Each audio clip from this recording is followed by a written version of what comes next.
정말 우리 모두가 간절히 사모하는 그 엘리야의 심령을 여러분들의 이 삶 속에, 예배 속에, 봉사 속에 하나님께서 부어주시기를 주님의 이름으로 축복합니다. 참 찬양 가운데 우리가 또 도전을 받고 또 귀한 말씀을 도전을 받겠습니다. 이사야서 6장 1절에서 8절 말씀까지 봉독해 드리겠습니다. 하나님의 말씀입니다. 우시야 왕이 죽던 해에 내가 본즉 주께서 높이 들린 보좌에 앉으셨는데 그의 옷자락은 성전에 가득하였고 스랍들이 모시고 섰는데 각기 6날개가 있어 그 둘로는 자기의 얼굴을 가리었고 그 둘로는 자기의 발을 가리었고 그 둘로는 날며 서로 불러 이르되 거룩하다 거룩하다 거룩하다 만군의 여호와여 그의 영광이 온 땅에 충만하도다 하더라. 이같이 화답하는 자의 소리로 말미암아 문지방의 터가 요동하며 성전의 연기가 충만한지라. 그때에 내가 말하되 화로다 나여 망하게 되었도다. 나는 입술이 부정한 사람이요 나는 입술이 부정한 백성 중에 거주하면서 만군의 여호와이신 왕을 배웠음이로다 하였더라. 그때에 그 스랍 중에 하나가 부젓가락으로 제단에서 집은 마 핀 숯을 손에 가지고 내게로 날아와서 그것을 내 입술에 대며 이르되 보라 이것이 내 입에 닿았으니 내 악이 제하여 졌고 내 죄가 사하여 졌느니라 하더라. 내가 또 주의 목소리를 들으니 주께서 이르시되 내가 누구를 보내며 누가 우리를 위하여 갈꼬 하시리. 그때 내가 이르되 내가 여기 있나이다 나를 보내소서 하였더니 아멘. 이사야서 구약에서 가장 긴 분량의 선지서입니다. 그래서 66장이나 되기 때문에 이사야서를 우리는 대선지서라고 부릅니다. 분량이 많으니까. 이사야서에 또 별명을 아는 사람, 66장이니까 딱 떠오르는 게 없나요? 신구약 66권. 그래서 이사야서를 미니 스크립처, 미니 성경이라고도 말해요. 또 놀라운 것은 이 구약의 39권이요. 죄로 인한 그 심판과 이 고통을 말해요. 이사야서 39장까지도 똑같이 그 내용을 다루고 있습니다. 또 신약의 27권은요. 메시아로 인한 회복과 영광. 이사야서 나머지 27장도 똑같은 내용을 다루기 때문에 이사야서는 미니 성경이라. 여러분들 저 오늘 귀한 거 배우셨죠? 이사야서를 이번에 일독하시면서 하나님께서 우리에게 주시는 그 말씀의 은혜를 여러분들이 또 누리시기를 바랍니다.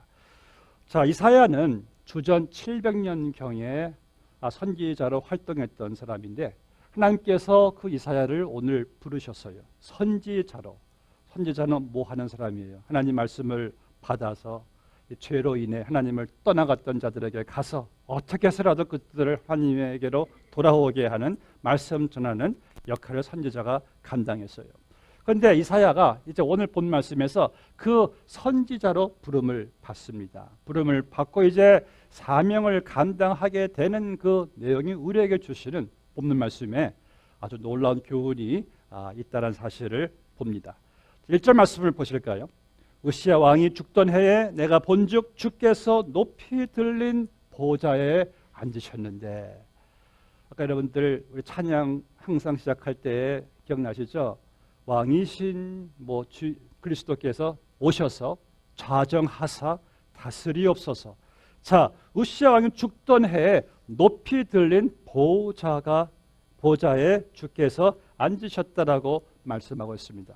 먼저 우시야, 이 사람 누구입니까?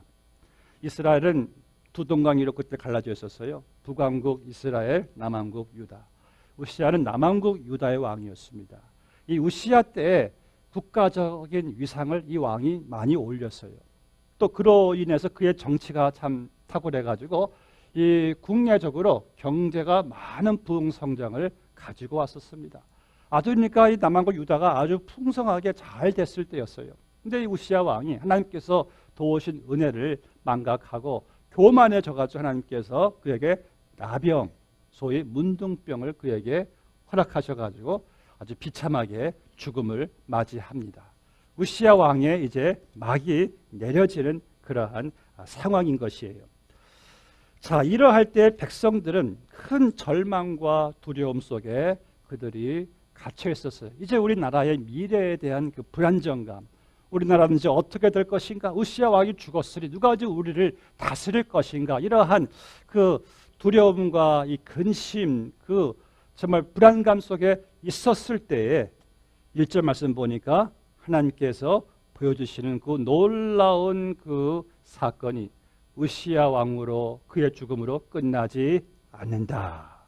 우시야 왕이 죽던 해에 내가 본즉 주께서 높이 들린 보좌에 앉으셨는데 우시야 왕의 보좌는 비어 있었고 그로 인해서 백성들은 큰 절망과 두려움 속에 있었지만은 하늘을 보니까 하나님의 보좌에는 하나님의 영광과 하나님의 능력과 주권과 평강으로 충만히 채워져 있는 것을 이사야가 목격하게 됩니다.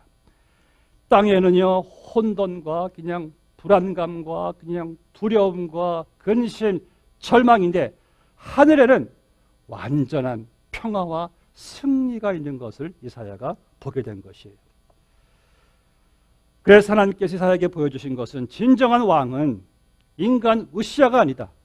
진정한 왕은 지금도 살아계셔서 영원히 우주 만물을 다스리시고 주권으로 능력으로 통치하시는 분은 바로 하나님이심을 보여준 것이죠. 여러분, 시국이 어려울 때요, 미래가 불안전할 때요, 환경이 매우 절망적일 때요, 우리 옆에서 확실한 위로와 강한 확신을 주는 분은 누구십니까? 나의 하나님 아버지이십니다.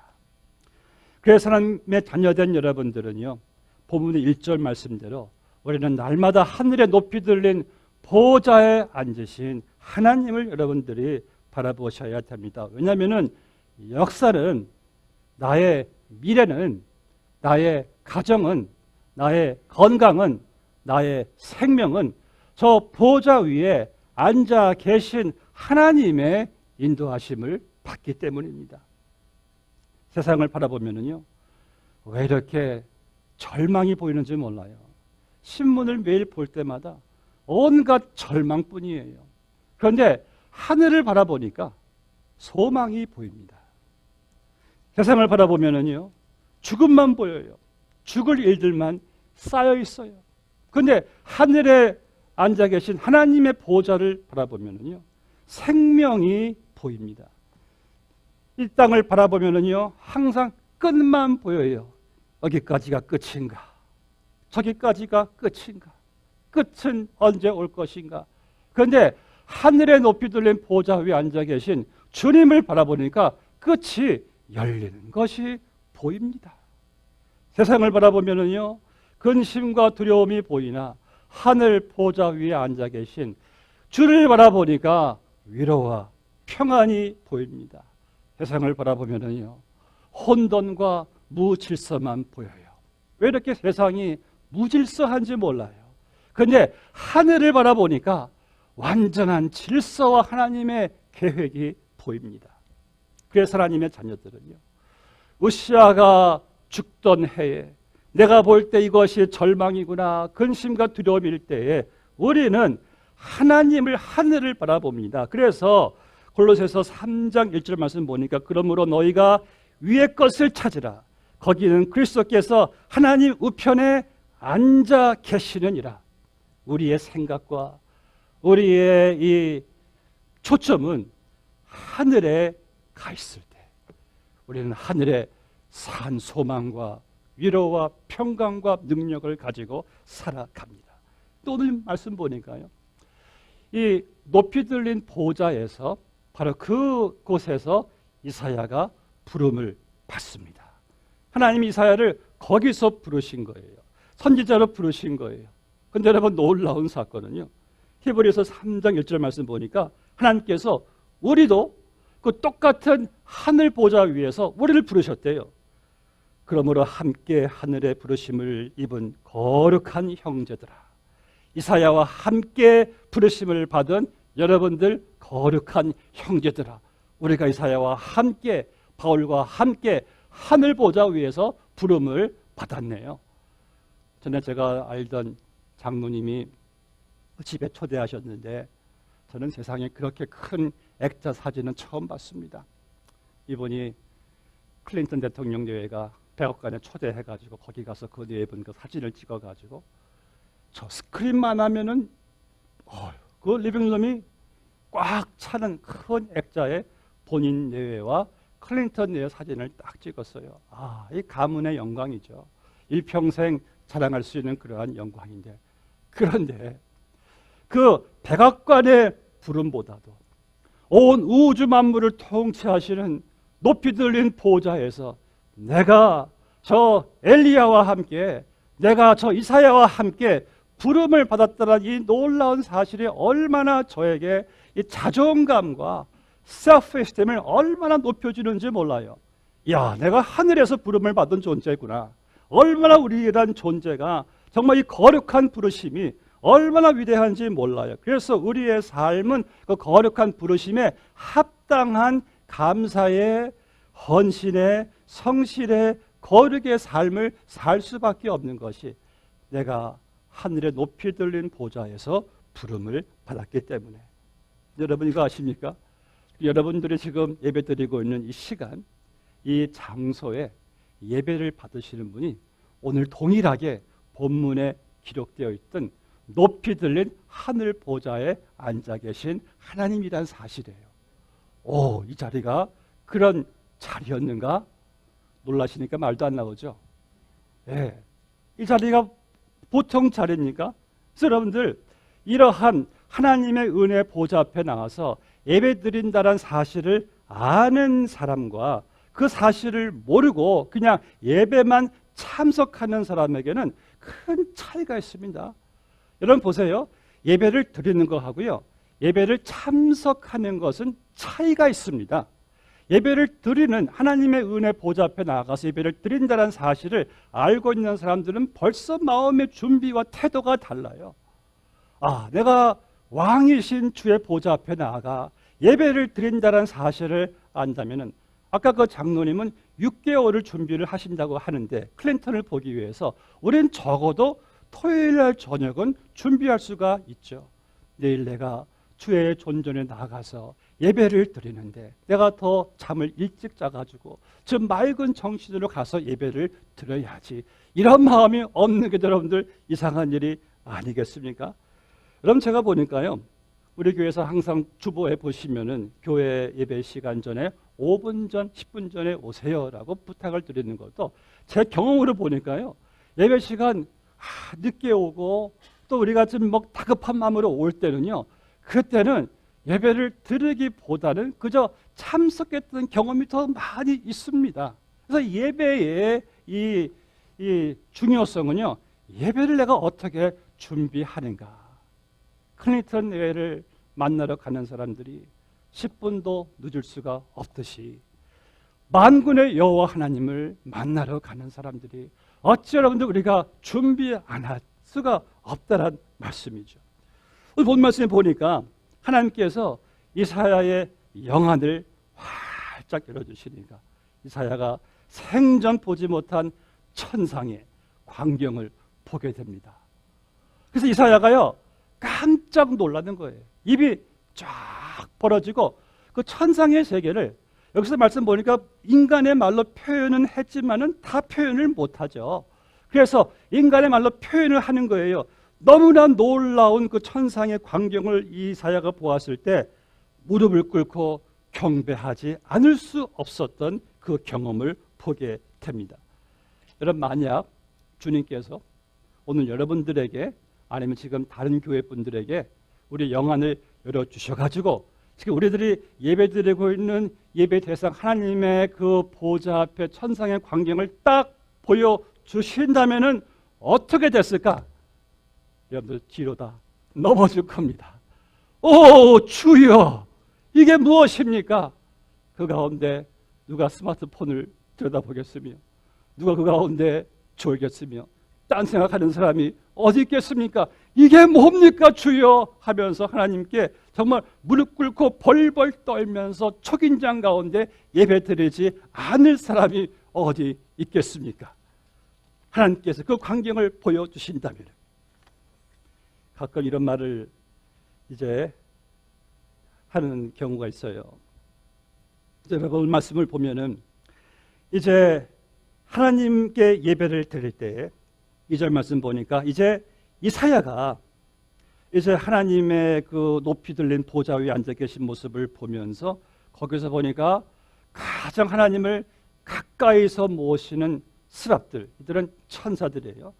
이들이 이제 하나님을 섬기는데 이사야가 보니까 6 날개가 있다. 이런 이 날개도요, 어떤 조류의 날개로 생각하지 마세요.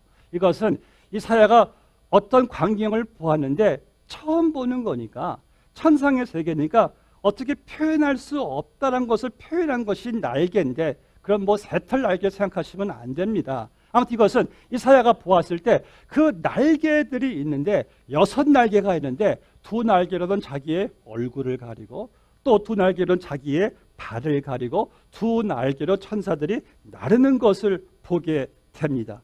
이들은요, 날아가는 것보다, 일하는 것보다 자기들을 가리는 것에 더 열심을 내고 더 그것을 중요시하는 것을 보게 됩니다.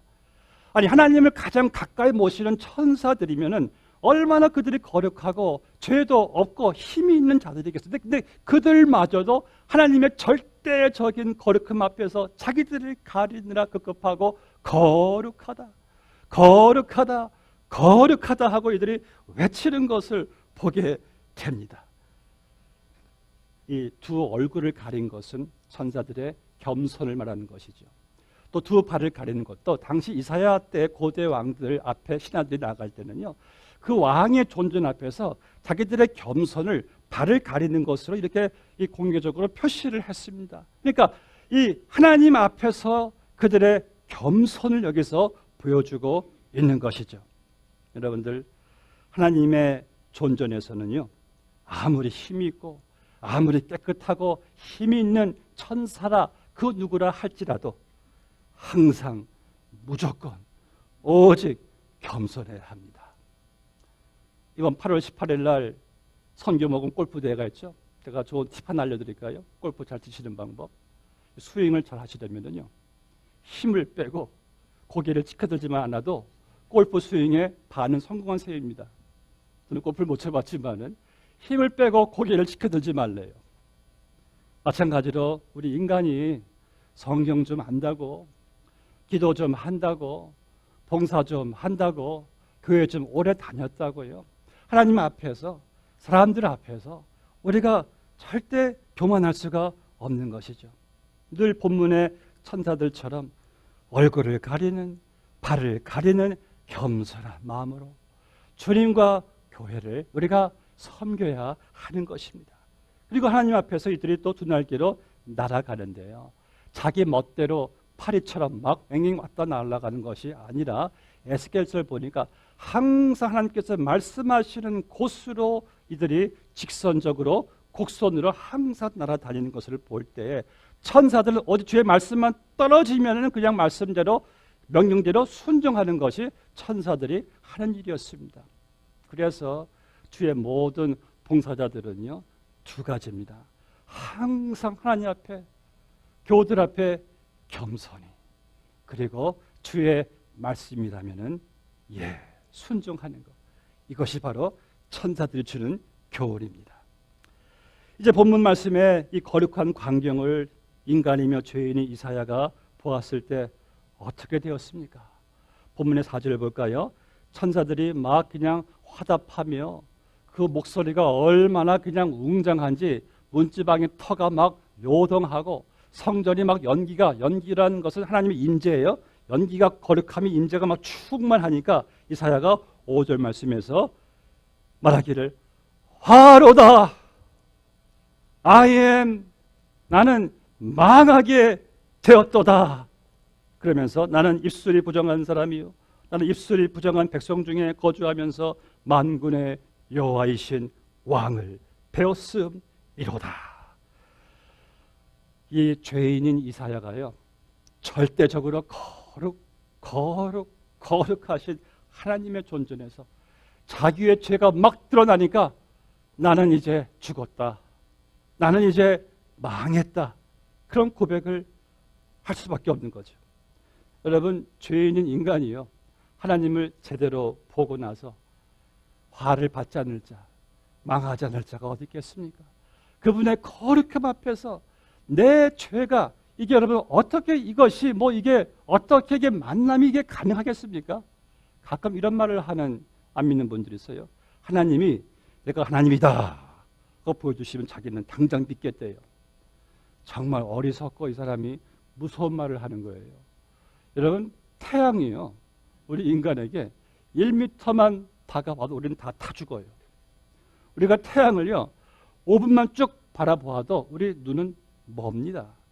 하물며 그 태양을 창조하시고 태양빛보다 더 거룩하신 하나님의 빛을 본 인간이 살아남을 수가 있겠습니까?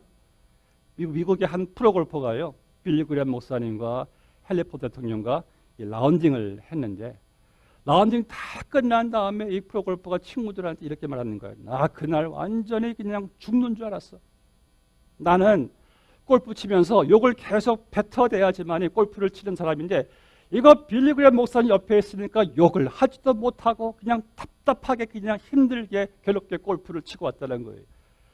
여러분, 인간인 빌리 그레엄 목사님 앞에서도 그렇게 쩔쩔매는데, 거룩하신 하나님이 자기 자신을 보여주실 때 그것을 감당할 수 있는 죄인이 인간이 어디 있겠습니까?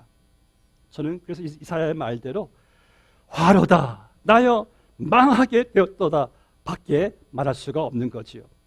저는 그래서 하나님께서 이사야처럼 그런 하나님의 거룩하신 그 모습을 보여주시지 않은 게 얼마나 감사한지 몰라요. 하나님께서는 다른 방식으로 보여주시죠. 그분이 창조하신 자연 세계에 그분의 충만하신 영광을 그분이 우리에게 보여주십니다. 또 내 안에 계시는 성령님의 내재하심과 그분의 충만하심으로 우리는 또 하나님의 임재를 또 경험을 합니다. 그리고 우리는 그분의 말씀 속에서 하나님이 나를 인격적으로 만나 주시는 그런 말씀의 임재 앞에서 또 우리는 하나님을 경험하고 이 시간 하나님께 예배를 드립니다. 더 감사한 것은요, 훗날 여러분들이 천국에 가실 때, 날 구원이 완성될 때 나는 예수님을 얼굴과 얼굴을 맞대면서 보게 된다는 거예요. 할렐루야. 옆에 분들 한번 얼굴 한번 봐주실까요? 바로 그렇게 우리가 하늘에서 하나님을, 예수님을 보게 되는 구원의 완성의 날, 얼마나 놀라운지 모릅니다. 본문의 5절 말씀을 다시 보시기 바랍니다. 그때 내가, 그러니까 이사야가 하나님의 거룩한 영광을 보았을 때 화로다 나여 망하게 되었도다. 자기의 죄가 그냥 이 마음속 깊은 데서까지 다 끌어내지니까, 다 적나라하게 다 드러나니까 화로다, 나는 이제 죽었다. 여러분들이 공동 번역에 보면은 거기서는 나는 죽었다라는 말로 번역되어 있는 것이, 그것이 더 맞는 번역인 것이, 이것이 동사가 시제가 완료 시제예요. 나는 완전히 죽은 상태에 지금 내가 하나님을 보았으니. 자, 그래서 이사야가 그 자기의 그 하나님의 거룩하신 빛 속에서 죄가 드러났을 때 가장 먼저 나는 입술이 부정한 사람이요 입술이 부정한 백성 중에 거주하면서라고 고백을 했습니다. 아마도 이사야가 볼 때는요, 자기의 입술의 죄가 가장 부정하다는 것을 본인이 먼저 깨달은 것 같아요. 이런 사실 우리가 제일 많이 죄를 짓는 것이 우리 입이 아니겠습니까? 입술이라고 성경도 말해요. 그래서 인간의 죄성은 특히 말의 악함에서 많이 나타나죠. 예루살렘 교회를 30년 넘게 목회한 이 야고보 이 사도가, 그가 교회를 쭉 목회하다 보니까 교회 모든 문제 이슈는 항상 보니까 잘못된 말에 시작해서라는 것 사실을 발견하고 혀의 문제를 많이 그가 거론을 합니다. 성경을 보면은요, 주님께서 입술의 죄를 얼마나 주님께서 경고하시냐면은 입술의 죄를 마지막 심판과 지옥과 함께 연결을 시킬 정도로 주님께서 가장 경고하시는 것이 우리 입술의 그 이슈입니다.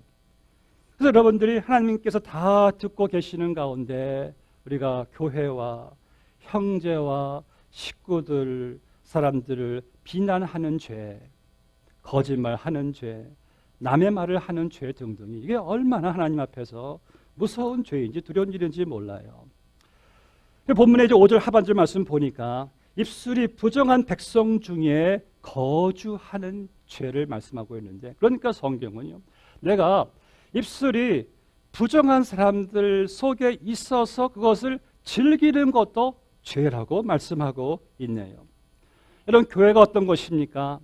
에베소서 5장 19절 말씀 보니까 사도 바울이 그리스도의 교회는 성도는 입으로 시와 찬송과 신령한 노래들로 서로 화답하며 너희의 마음으로 주께 노래하며 찬송하며 범사에 우리 주 예수 그리스도의 이름으로 항상 감사하며라고 말씀하고 있어요. 내가 하나님의 거룩하신 존재 앞에서 나는 입은 항상 찬송하고 감사하고 시로 화답하고 노래하며 격려하며 이러한 입이 그 사람의 인격을 나타내듯이 내 입술의 모든 말의 열매가 예수 그리스도의 향기를, 인격을 나타내라고 성경은 말씀하고 있습니다. 이제 본문의 5절 말씀을 보세요. 하나님의 거룩하신 임재 앞에서 이사야가 자기의 부정한 입술을 발견하죠. 죄를 발견하죠. 그때 자기는 죽었어요. 화로다. 자기는 망했어요. 그런데 이사야가 안 죽었네요. 살았네요. 왜 살았나요? 하나님께서 그의 죄를 사하여 주셨기 때문에. 오늘 본 말씀 보면은요, 이 천상의 세계가 성전으로 여기서 말씀하고 있어요. 성전으로 말씀하고 있는 그 이유가 죄산 받은 것이 성전인데, 자, 1절 말씀 보니까 이사야는 주께서 높이 들린 보좌에 앉으셨고 그 옷자락이 성전에 가득한 것을 보았다라고 했습니다. 요한복음 12장 보니까 요한이 이사야가 본 그 천상의 보좌 위에 앉아 계신 이는 바로 예수 그리스도라고 증언하고 있어요. 그렇다면 오늘 이사야가 본 환상 중에 높이 들린 보좌 위에 앉아 계신 분은 바로 예수님이세요. 5절 보니까 이사야가 내가 왕을 배웠도다. 예수 그리스도가 바로 온 우주 만물을 통치하시는 왕이시고, 근데 더 놀라운 사실은 그의 옷이 옷자락이요 성전에 가득하대요. 이 대제사장들의 옷자락은요 이 땅바닥에 끌립니다. 옷자락이 길어요. 예수님께서 바로 하늘 성전의 대제사장이 된다는 말씀이죠. 여러분, 제사장은 누굽니까? 제사장은 하나님과 사람 사이에서 중재하는 중보자예요. 그런데 예수님께서 그 하늘 보좌에 앉아 계신 예수님이 큰 대제사장이기 때문에, 그래서 본문의 말씀에서 관련되는 히브리서 4장 14절 말씀 보니까 그러므로 우리에게 큰 대제사장이 계시니 승천하시니 곧 하나님의 아들 예수시라. 우리가 믿는 도리를 굳게 잡을지어다. 그러므로 우리는 궁일하심을 받고 때를 따라 돕는 은혜를 얻기 위하여 은혜의 보좌 앞에 담대히 나아갈 것이니라. 어떻게 여러분, 죄인인 내가 그 거룩하신 하나님의 은혜의 보좌 앞에 내가 어떻게 이렇게 이 시간도 나와서 그분께 예배를 드릴 수가 있게 되었습니까? 바로 대제사장이신 예수 그리스도로 말미암아, 나를 위해 중재하시는 예수 그리스도로 말미암아 내가 하나님 앞에 나아가게 된 것이죠. 오늘 또 말씀 보니까요, 그 대제사장께서 오늘 위대한 일을 행하신 것에 대한 또 하나의 상징적인 일이 보여지는데, 오늘 말씀 보니까 이 6절 말씀에서 그때의 그 스랍 중에 하나가 부젓가락으로 제단에서 집은 바 그 숯불을 가지고 내 손에 가지고 내게로 날아와 가지고 내 입에 대니 내 부정한 입이 정결하게 되었고 내 죄가 사하여졌다라고 말씀하고 있어요. 자, 그럼 보세요. 숯불이 어디에서 왔습니까? 제단에서 왔어요. 제단. 자, 성전에는 제단이 있습니다. 우리가 구약과 신약을 보시면은 성전에 사람들이 가서 죄인들이 자기들이 끌고 온 짐승이 제단 위에서 죽고 피가 뿌려지고 그 숯불로 막 연기가 올라갈 때 하나님께서 그 죄인의 죄를 용서해 주셨습니다. 자, 그런데 그 제단, 짐승의 제사는요, 바로 이것은 예수 그리스도의 십자가의 제단을 이것은 모형으로 보여주는 것이죠. 그렇다면 하늘 성전의 제단은요, 짐승의 죽음 피로 인해서 완성된 구원이 아니라 이사야가 앞으로 보게 될, 앞으로 오실 메시아가 십자가에서 우리의 죄를 위해서 어린 양이신 주님이 피를 흘리시고 죽으심으로 말미암아 단번에 영원히 완성하신 그 구원이 영원히 기념되는 하늘 성전 제단에 있기 때문에 우리는 천국에 가서도 영원토록 어린 양의 피로 속죄함 받은 그 놀라운 사실을 우리는 찬양하게 되는 거예요. 바로 이사야의 죄가 용서함 받은 것은 예수님, 대제사장이신 예수님은 우리를 중재하시는 것만이 아니라 자기의 몸이 제물이 되어서 희생제사가 되어서 우리를 구원하신 그 은혜로 말미암아 이사야가 죄 용서함을 받게 되었고 살게 되었어요. 우리 또한 마찬가지로 보혈을 지나 하나님 앞으로, 그렇죠, 우리 또한 예수님의 대제사장 되심으로 그분의 피로 말미암아 우리도 이 시간 담대함으로 그 감히 은혜의 보좌 앞에 담대함을 나서 하나님께 손을 들고 찬양하고 예배드리는 것이 아니겠습니까?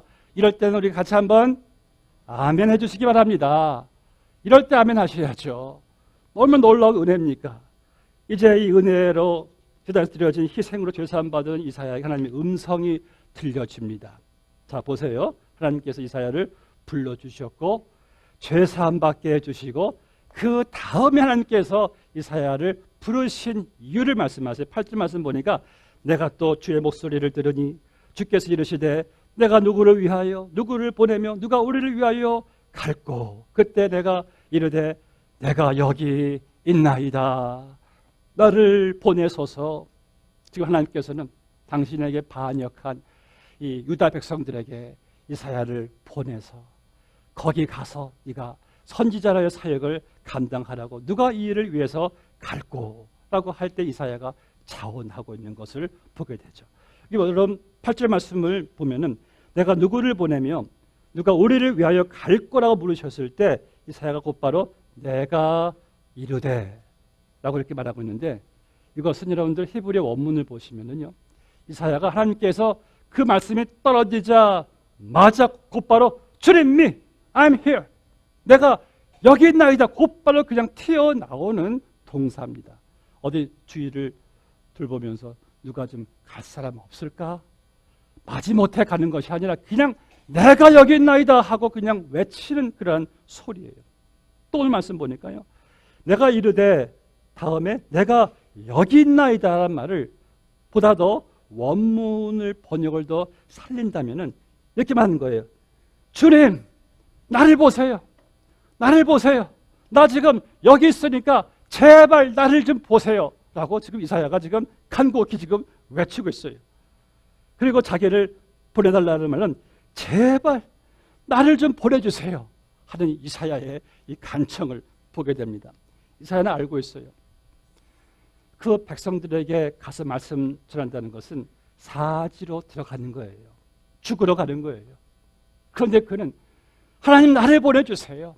나를 보내주세요 라고 간곡히 외치고, 그때부터 이사야는요 50년 동안이나 그 사악한 남한국 유다에서 선지자 일을 감당하고 마지막에 가서는 톱에 키는 톱으로 죽는 순교를 이사야가 당하게 됩니다. 사랑하는 성도 여러분, 그럼 어떻게 이사야에게 이러한 신비한 자원함이 나왔을까요? 어떻게 이런 자원, 순간적인 어떤 감정에 휘말림이었을까? 그건 아니죠. 처음 말씀을 다시 올라가 보세요. 이사야가 화로다, 나는 망하게 되었구나, 완전히 멸망하고 죽고 망하게 될 자기를 하나님이 살려주셔가지고 죄 사함 받게 해주시는 그 순간이 얼마나 감사한지 감격한지, 그 다음에 누가 우리를 위하여 갈고 할 때 곧바로 내가 가겠습니다 하고 이사야가 외치는 모습이 아니겠습니까? 우리도 마찬가지입니다. 죄로 말미암아 죽었던 우리잖아요. 화로다. 우리는 다 예수님 만나고 나서는 우리는 완전히 죄로 죽은 자였잖아요.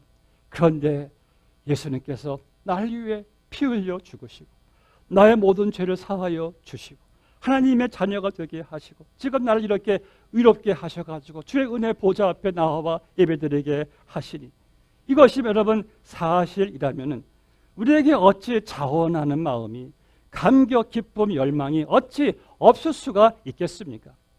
오늘 본 말씀의 이사야는요, 죄사함 받자마자, 구원 받자마자 소명을 받았습니다. 여러분들도 정상적이시라면요, 우리가 처음 예수님의 부르심 받고 구원 받았을 때 저 같은 이러한 고백을 했을 거예요. 저는 14살 때 예수 믿고 영접했어요. 그때 제가 예수 믿고 나자마자 한 말이 바로 예수님 위해서 살고 예수님 위해서 죽겠습니다. 저는 그 약속을 지키려고 평생 노력을 했어요. 여러분들, 예수 믿는 사람들이 처음 예수님 만나고 나서 내가 죄 사함 받고 나가지고 내가 주를 위해서 살겠습니다 라고 고백을 안 하는 사람이 어디 있겠습니까?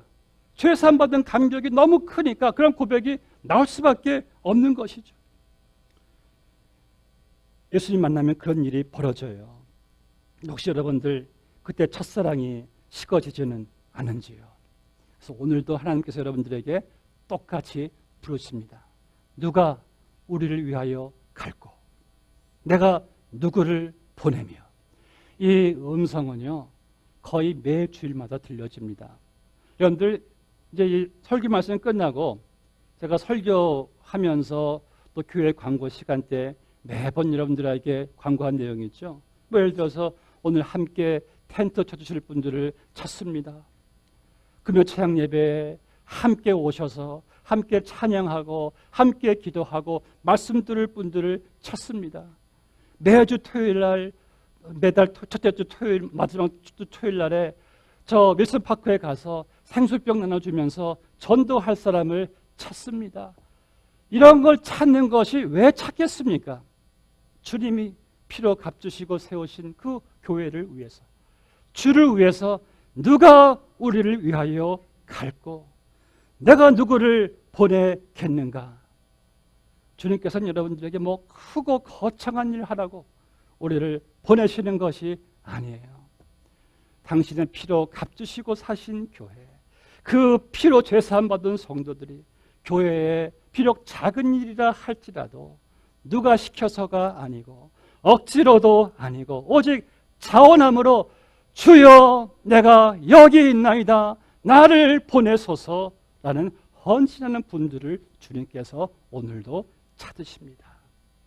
바라옵기는 여러분들의 삶의 자리에서 주님이 부르실 때 누가 우리를 위하여 갈고 내가 누구를 보내랴, 여러분들은 어떻게 거기에 응답을 하시겠습니까? 기도하시겠습니다. 아버지 하나님, 감사합니다. 망하고 화해, 영원히 멸망될 수밖에 없는 우리들을 주님께서 죄를 따라 처벌하고 갚지 않으시고 예수 그리스도의 피로 우리를 속량하셔서 그 속량하신 목적대로 이 땅에 살아가는 동안에 주님의 보내심을 받은 곳에서 주를 위해서 일하는 자들을 주님께서 계획하시고 선한 일을 위하여 우리를 부르시고 구원하신 그 사랑 앞에서 저희들이 오늘도 주의 음성을 듣습니다. 누가 우리를 위하여 갈고 내가 누구를 보내랴. 주여, 부족하지만 연약하지만은 주의 피로 값주시고 구원함을 받은 내가 여기 있나이다. 나를 쓰소서, 나를 보내소서. 그러한 자원함의 심령이 몸된 교회에 주여 한 사람부터 일어나게 하여 주시옵소서. 이러한 거룩한 부르심을, 천사도 흠모할 만한 하늘의 놀라운 부르심을 우리가 받았사온데 아버지, 이 짧은 생애를 살아가는 저희들 그 부르심에 거룩함에 합당한 인생, 복된 인생 되게 하소서. 예수님의 이름으로 기도드리옵나이다. 아멘. 우리 다 함께 찬양 부르시며